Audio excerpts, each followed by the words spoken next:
Аимшигт 15 зан үйл ёс заншил. Хүндрэлтний түүх, шашин шүтлэг олон зуун жилийн уламжлалд бидний өнөөгийн эрүүл ухаанд багтамгүй харгас хачирхалтай бас аимшигтай ёс заншил зан үйлээр дүүрэн байжээ. Зарим нь зөвхөн итгэл үнэмшлийн улмаас амнасаа алддаг байсан бол зарим нь гашуудлаа бие махбодтой зовоон байж илэрхийлдэг байсан гэх мэт. Түүхэн сурвалжуудад бичигдсэн болон одоо ч зарим газар хэрэгжсээр байгаа дэлхийн хамгийн хачирхалтай аимшигтай бөгөөд итгэмээргүй 15 зан үйл ёс заншлыг яг одоо хамтдаа сонирхцгоё.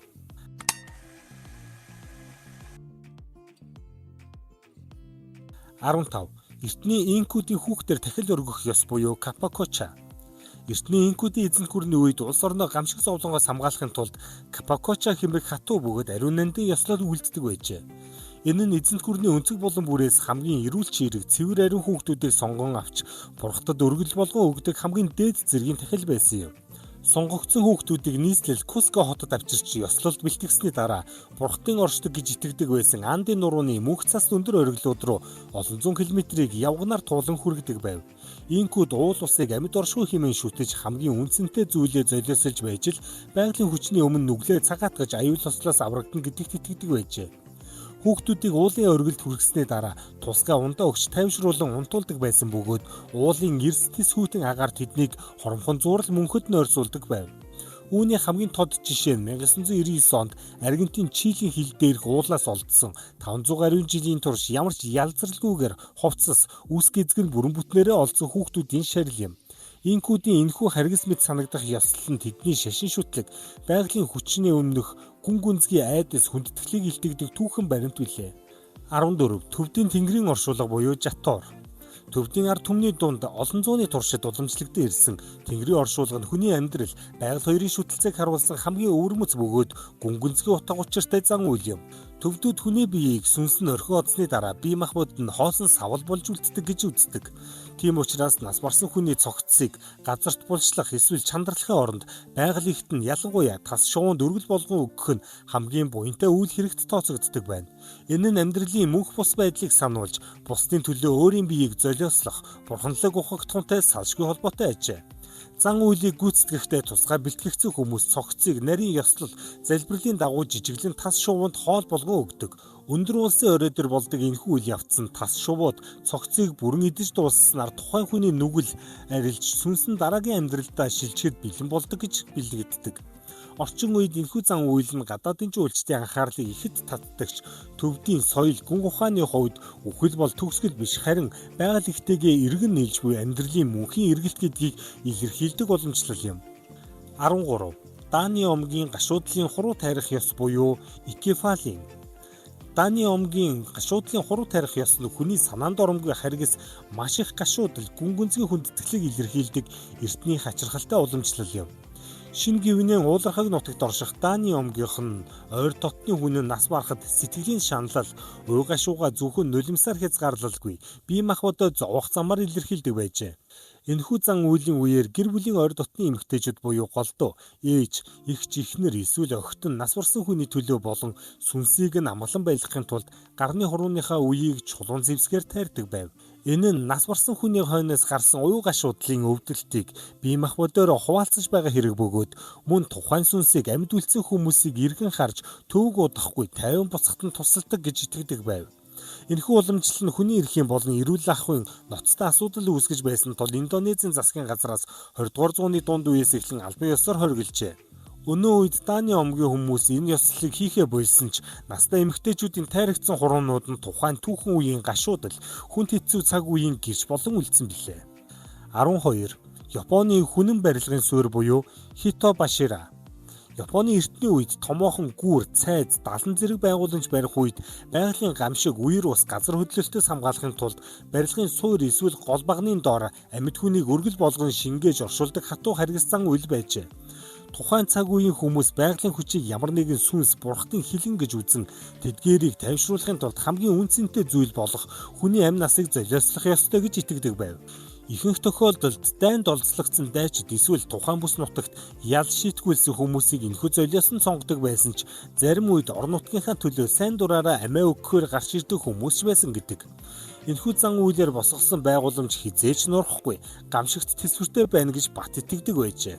Цаг хугацаа өнгөрөх тусам энэхүү аимшигт харгас ёслол нь ажмаар халж боддоор хүн амьдаар нь оршуулхаа болоод оронд нь хүнийг орлох хүүхэлдээ цаас болон бусад бэлэгдлийн зүйлсийг суурьнд нь хийдэг болсон байна. Японы зарим эртний цайз гүүрний дэргэд энэхүү хачин жигтэй түүхийг сануулгах зорилгоор Хитобаширагийн золиос болсон хүмүүст зориулсан дурсгалын хөшөө бунхан өнөө хүртэл хадгалагдсан үлдсэн байдаг. 11. Хүннүүгийн дагалдуулан оршуулах ёс. Эртний хүннүүгийн үед язгууртнууд таалал төгсгöd түүний хатад, зарц шивгчин болон хайртай морь амьтад хэрэгдэж байсан тэрэг гих мэт бүх зүйлийг дагалдуулан оршуулдаг хатуу бөгөөд ёслолт зан үйл оршин тогтнож байжээ. Нүүдэлчдийн ертөнцийг үзэхгүйн ухаанаар хүний амьдрал үхлээр төгсдөггүй бөгөөд хорвоо дээр ямар байсан яг л тэрэн шигэ нөгөө ертөнцид амьдрал нь үргэлжлэх тул хатад болон бараа бологчид хэрэглэх эд зүйлс сүрэг малтай цуг нөгөө ертөнц рүү явуулдаг байв. Тиймээс ноён уул, гол мод гэх мэт олон томоохон язгууртны бунхнаас гол талигачийн оршуулганаас гадна олон тооны оршуулгын олдрууд илэрсэн байдаг. Мөн эртний хятадын түүхэнд эзэн хаан өндөр дээд тушаалтнуудыг таалал төгсгöd тэдний ихнэр шивгчин боолуудыг нөгөө ертөнцид хамт байлгах зорилгоор амьдаар нь дагалдуулан оршуулдаг шүн зан хэмээх ёслол байжээ. Ер нь хүннүүгийн уламжлалтай их төстэй. Жоо улсын үед буюу нийтийн тооллын өмнөх 1000-аас 250 оны үеийн хаадын булшинд хэдэн зуун эсвэл хэдэн мянгаараа хүнийг дагалдуулан оршуулсан тохиолдлууд түүхэнд тэмдэглэгдсэн байдаг. Цаг хугацаа өнгөрөх тусам энэхүү ёслол нь хүнийг шавар эсвэл модон хүүхэлдэйгээр орлуулан хийдэг болсон бөгөөд үүний хамгийн тод жишээ нь Циншихуандигийн цэргийн шавар хөшөөнүүд юм. 10. Мадагаскарын нас барсан хүний биетэй хамт хонох уламжлал буюу Памадихана. Мадагаскарын ард түмний дунд үхэл бол төгсгөл биш, харин өвөг дээдстэйгээ холбогдох эргэн уулзах баяр ёслол хэмээн үздэг хамгийн өвөрмөц уламжлал бол Памадихана юм. Энэхүү зан үйлийн үеэр гэр бүл төрөл төрөсөд нь нас барсан хайртай хүмүүсийнхээ ясыг булчнаас нь хүндэтгэлтэйгээр гарган ирж цэвэрлсэний дараа шинэ торгомсог цагаан хөрмөмсүүлдэг байна. Үүний дараа ясыг гартаа өргөж хөгжим зэмсэг ихшгэлүүлэн дуулж хуурдан тойрон бүжиглэж өвөг дээдстэйгээ нэг өдрийг хамт хөгжилтэй өнгөрүүлдэг ажээ. Энэхүү ёслол нь амьд болон үхэгсдийн хоорондын харилцааг бэхжүүлж өвөг дээдсийнхээ адислыг авч тэднийг мартаагүй гэдгээ илэрхийлж буй хүндэтгэлийн гүн гүнзгий бэлэгдэл юм. Энэхүү баяр ёслол нь Мадагаскарын соёлын салшгүй нэгэн хэсэг бөгөөд уян гашууг биш, харин хайр хүндэтгэл мөнхийн холбоог тэмдэглэдэг уламжлал юм. 9. Үхлийн аюултай хүндэтгэлийн мөргөл буюу кавади. Энэтхэг болон бусад орны хинду шашинтнуудын дунд өргөн тархсан кавади мөргөл нь сүсэг биширлийн төлөө бие махбодоо золиослох хамгийн хатуу хүндэтгэлийн ёслолуудын нэг юм. Тайпусан баярын үеэр мөргөлчид бурхандаа талархал илэрхийлэх, нүглээ намжлах эсвэл хүслээ биелүүлэхийн тулд биедээ төмөр зүү дэгээ зоож, мөрөн дээрээ уран хийцтэй хүнд модон эсвэл төмөр алтан чимэглэл бүхий ачаа буюу кавадиг үүрч хол газар яваа амьтад шгэл зүтгэн алхдаг. Энэхүү явцдаа тэд өвдөлтийг үл ажран бясалгал хийж, сэтгэл санаа болон бие махбодоо цэвэрлэж байна хэмээн итгэдэг байна. Энэхүү уламжлал нь хүний сэтгэлийн хатуу жил, шүтлэг биширлийн цар хүрээ ямар агуу байж болохыг харуулдаг бөгөөд мөргөлчөд өөрсдийн биеийг зовоох замаар дээд тэнгэртэй холбогдож буй хамгийн дээд хүндэтгэлийн илэрхийлэл юм. 8. Хүнийг амьдаар нь тахил өргөх ёслол.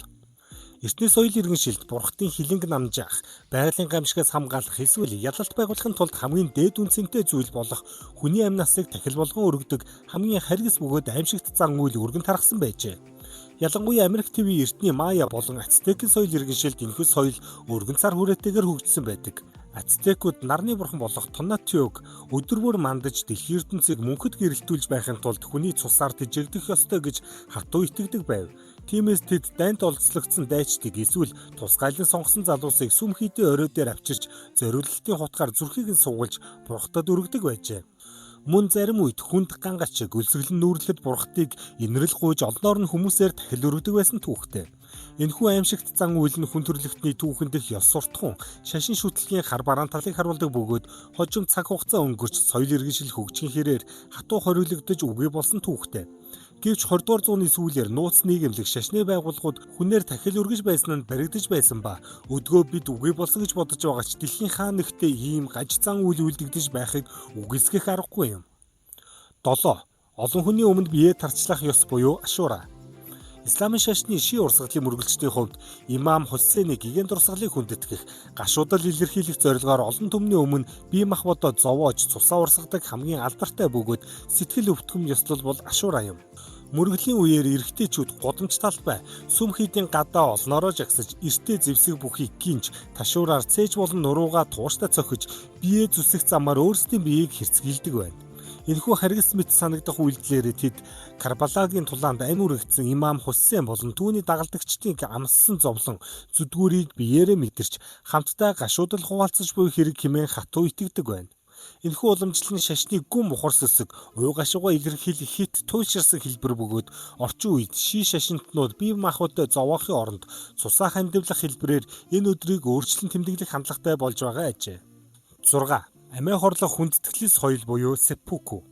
Эртний Японы дайчин анги давхраг болох самурай нарын дунд нэр төрөөс эргэх, эзэндээ үнэнч байдлаа батлах эсвэл ялагдлын гутамшгаас зайлсхийх хамгийн дээд бөгөөд эрхэмдээд хүндэтгэлд тооцогддог байсан аимшигц ёслол бол сеппуку буюу харакири хэмээх өөрийгөө егүүтгэх зан үйл юм.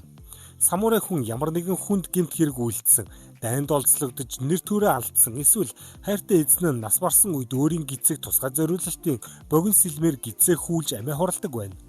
Энэхүү ёслол нь энгийн нэгэн амиа хорлолт бос харин маш нарийн дэг журамтай. Гүн гүнзгий хүндэтгэлтэйгээр үлдэгддгийн хувьд дайчны ёс суртахуун, цэвэр ариун сэтгэл болон эр зоригийн илрэл хэмээн үздэг байжээ. Энэхүү харгас ирнэ хатуу дэг журамтай уламжлал нь Японы түүхэнд самурай нарын цаг бус амьдрал, нэр төрийн төлөө хит туйлширсан хатуу баримтлалыг харуулдаг бөгөөд хожим орчин үеийн хууль эрхцээ, соёл иргэншлийн өөрчлөлтөөр албан ёсоор хоригдож үгүй болсон түүхтэй. 5. Нас барсан нөхөртөөгөө хамт шатах ёс буюу сати. Энэтхэг уламжлалт нийгэмд нөхөр нь нас барсан тохиолдолд бэлэвсэн үлдсэн эхнэр нь нөхрийнхөө оршуулгын гал дээр амьдаар шатж өгөх ёстой байсан харгас бөгөөд хатуу зан үйлийг сати гэдэг. Энэхүү ёслолын үеэр эмэгтэй хүн нөхөртөө үнэнч байдлаа харуулах, мөн хоёр ертөнцийн хооронд хамтдаа байж нөхрийнхээ араас ариусаж очих ёстой гэсэн шашин болон нийгмийн мухар сүсэгт суурилдаг байв. Зарим тохиолдолд эмэгтэйчүүд сайн дураараа ордог байсан гэдэг ч ихэнхдээ гэр бүл нийгмийн дарамт шахалтаар хүчээр шатаах явдал түгээмэл байжээ. Энэхүү ёслол нь эмэгтэй хүний эрхийг ноцтойгоор зөрчсөн, хүний амь насыг хохироосон харгас үйлдэл учраас Британий колоничлалын үед буюу 1829 онд хуулиар албан ёсоор хориглогч, хожим орчин үеийн энэтхэг улсад бүрмөсөн тасан зогсоосон түүхтэй билээ. 4. Богтлох ёс. Орчин үед эмэгтэй хүнийг танихгүй хүн шууд тулгайлаад эхнэрээ болгож авна гэвэл маш аимшигтай үйлдэл байх нь тодорхой. Харин бидний өвөг дээдэст ийм ёс байсан гэдэг нь орчин үеийн залууст маш сонирхолтой байж магадгүй юм. Энэ ёс юунаас эхлэлтэй вэ гэдгийг бодож үзэх юм бол нүүдэлчин монголчууд овог аймаг болон амьдардаг байсан ба овог аймагуудын зай хэтэрхий хол байдгаас залуус хоорондоо танилцсан хайр дурлалын хүчээр гэрлэн гэдэг үнэндээ бүт хэрэггүй байсан нь тодорхой. Ойрхон аймаг овгоос эхнэр авахыг манай өвөг дээдээс сайшаадаггүй байсан нь цөөхөн хүн амтай нүүдэлчдийг цус ойртолтын аюулаас аврах гол арга байсан нь гарцаагүй. Монголчууд эртнээс цус ойртолтыг цээрлдэг байсан нь үг түүхээ бичин үлдээхгүйгээр амнаас ам дамжуулан аман зохиол хэлбэрээр өвлүүлдэг байсан ч ургийн бичгийг түүнээс илүүд үдсэн заавал бичиж үлдээдэг байснаас маш тод харагдана. Мөн богтлогдсон эхнэр хаттуудад богтог малгай өмсгдөг байсан ба тэрхүү малгайг өмссөн бүсгүй тухайн овог аймагтаа хүнлэгддэг байсан зэргээс харахад Монголын богтлох ёс нь тухайн үедээ хэвийн үзэгдлээр барахгүй хүнлэг үйлдэл байсан гэхэд буруутгахгүй. Мөн энэ ёс ганцхан Монголд гэхгүй дэлхийн түүхэнд бүхий л цаг хугацаанд бүхий л газар байсан байдаг. Жишээ нь Киргиз, Индонез, Хятад, Африкийн улсуудад гэх мэт. Харин орчин үед төвдөд энэ ёс байсаар байгаа ба мөн Киргиз улсад 2013 онд хуулиар хориглосон ч одоо хүртэл байдаг гэнэ. Киргизийн хүний эрхийн байгууллагын судалгаагаар орчин үед жилд хамгийн багадаа 8000 орчим охид богтлуулж хүнтэй гэрэлдэг гэсэн судалгаа гаргасан байдаг ба энэхүү ёс заншлын нэрний цаана хүчирхийлэл, хүний наймаа, албатан биеийн үнэлэлт зэрэг босромог үйлдэлүүд нуугдаж байдаг ажээ. 3. Бяцхан охидыг худалдан авч гэрлэх. Эрх мэдэл, мухар сүсэг, ядуурлаас үүдэн дэлхийн олон улс оронд хүүхэд болон насан туршаагүй охидыг хүчээр эсвэл эдийн засгийн хэлэлцээрийн үндсэн дээр гэрлүүлэх харгас уламжлал олон зууны турш оршин тогтносоор иржээ. Тухайлбал Африк тивийн зарим ядуу буурын орнууд, Өмнөд Азийн Бангладеш, Энэтхэг, мөн Дайн самуунтай Афганистан, Иймен зэрэг бүс нутагт өрхийн хүнд ядуурлаас шалтгаалж бяцхан охидыг насан туршаагүй байхад нь өндөр настай эрчүүдэд мөнгө, мал хөрөнгө эсвэл өр төлбөрөө төлөх хэрэгсэл болгон худалдаж өгөх эмгэнэлтэй үзэгдэл ам бүхтээ оршсоор байна. Энэхүү бусрамг зан үйл нь охидын хүүхэд нас боловсрал эзэмших эрхийг бүрэн үгүй хийж, бие махбод болон сэтгэл санааны хувьд асар хүнд дарамтанд оруулдаг бөгөөд орчин үед олон улсын хууль тогтоомж, хүний эрхийн байгууллагуудын хатуу хяналтаар тасалан зогсоохын төлөө тэмцэж буй дэлхийн нийтийн эмзэг асуудлуудын нэг билээ. Сүүлийн үед хятадын кинонууд дээр их хинж амлсан хүнд охиноо гэрлүүлэх явдлын талаар романтик байдлаар гаргадаг болсон ба үүнийг хятаддаа хэвийн үзэгдэл мэт хүлээн авч байгаа нь энэ ёс одоо ч хятадд ам бүхтэй байгааг харуулж байна. 2. Эмэгтэйчүүдийн бэлэг эрхтнийг тайрах. Эмэгтэйчүүдийн бэлэг эрхтнийг тайрах харгас ёс нь охидыг нялх балчир байхаас эхлээд 15 нас хүртэлх хугацаанд эрүүл мэндийн ямар ч хамгаалалт, ариутгалгүйгээр соёл уламжлал болон мухар сүсгийн нэрийн дор бие махбодыг нь ноцтой гэмтээдэг олон улсын эмгэнэлтэй асуудал юм. Тухайлбал Африкийн Сомали улсад энэ үзүүлэлт хамгийн өндөр буюу 15-аас 49 насны эмэгтэйчүүдийн бараг 98-99% нөрцөн байдаг бол Гвинэ, Жибути, Мали, Египт зэрэг орнуудад эмэгтэйчүүдийн дийлэнх олонх нь энэ зовлон амссан байдаг байна. Мөн Аз твийн Индонез зэрэг улсад охидыг нялх байхад нь уг ёслолыг гүйцэтгэдэг байв. Энэхүү аимшигт зан үйл нь охидын бие махбод болон сэтгэл санаанд насан туршийн хүнд гэмтэл учруулж, амь насаа алдах аюул түртэл хүргэдэг тул орчин үед олон улсын хууль тогтоомж, хүний эрхийн байгууллагуудын хатуу хяналтаар таслан зогсоохын төлөө тэмцэж буй дэлхийн нийтийн асуудал юм. 1. Амазон болон Папуа Шинэ Гвинегийн зарим омгуудын оршуулгын каннибализм. Эртний болон уламжлалт зарим нийгэмд нас барсан төрөл төрөсдийнхөө махыг идэх замаар тэдний сүнсийг өөртөө шингээж үрд хамт байх болно гэж итгэдэг эмгэнэлтэй бөгөөд сэтгэл сэртхийлгэн уламжлал бол оршуулгын каннибализм. Тухайлбал Өмнөд Америкийн Амазоны ширэнгэн ойд амьдардаг Яномами омгийнхан болон Папуа Шинэ Гвинеийн зарим уугуул омогт энэ ёс үйлдэгддэг байв. Энэхүү зан үйлийн үеэр хүн нас барахад цогцсыг нь тодорхой хугацаанд орхих, эсвэл модон дээр тавиад дараа нь яс болон үлдэгдлийг нь нунтаглан төрөл төрөсөд нь тусгай бэлтгэсэн шүлэнд хийж уух, эсвэл махыг нь идэх замаар талигачиг байгаль болон үр удамдаа үрд үлдэх болно хэмээн хатуу итгэдэг байжээ. Энэхүү харгас зан үйл нь хүний эрх, эрүүл ахуй, ёс суртахууны хэм хэмжээг ноцтойгоор зөрчдөг тул орчин үед дэлхийд даяар хуулиар хатуу хориглож, орчин үеийн соёл иргэншлийн нөлөөгөөр үндсэндээ үгүй болсон түүхэн уламжлалуудын нэг билээ. Хүн төрөлхтний түүхэнд их энэ мэд хатуу ширүүн харгас ёс заншлууд нь голдуу, гүн гүнзгий шашин шүтлэг, соёлын мухар сүсэг болон харанхуй бүдүүлэг үзэл бодлоос үүдэлтэйгээр олон зууны турш оршин тогтносоор иржээ. Цаг хугацааны ирэхээр хүн төрөлхтөн соёл иргэншлийн хөгжлийн явцад ухаарч, олон улсын хууль эрх зүйн орчин болон хүний эрхийн төлөөх тэмцлийн хүчинд эдгээр аимшигт уламжлалууд өнөө үед хуулиар хатуу хориглогдож, зарим нь бүр мөсөн үгүй болсон. Үлдсэн нь дэлхийн нийтийн хатуу хяналтаар устж үгүй болгохын төлөө тэмцэл үргэлжилсээр байгаа билээ. Дээрх ёс заншил, зан үйлүүдээс хамгийн хэрцгий санагдсан нь аль нь байсан бэ? Та комментээр бидэнтэй бодлоо хуваалцаарай. Мөн танд манай бичлэг сонирхолтой санагдсан бол лайк, subscribe битгий мартаарай. Баярлалаа.